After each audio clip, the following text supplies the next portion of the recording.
Oh, okay, whatever. What's it? Ne znam, sekaljka, šlaban.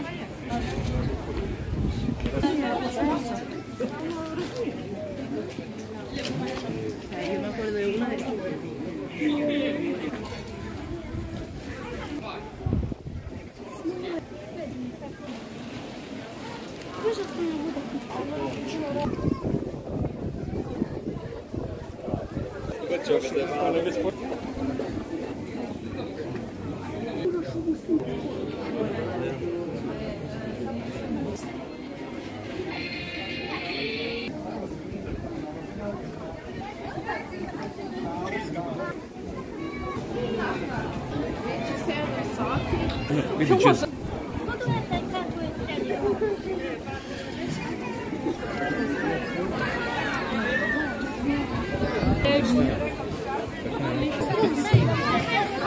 This it out.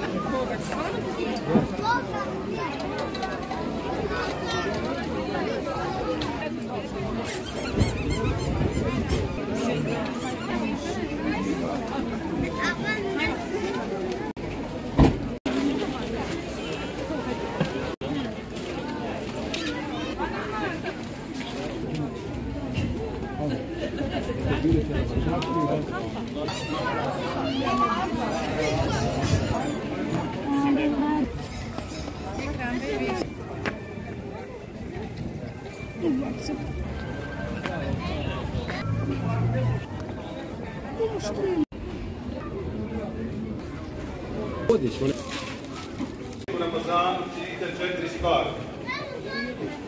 2 sa kojima ćete steći Allahovo nežano zadovoljstvo, ridvan. I druge 2 koje su potrebne vama,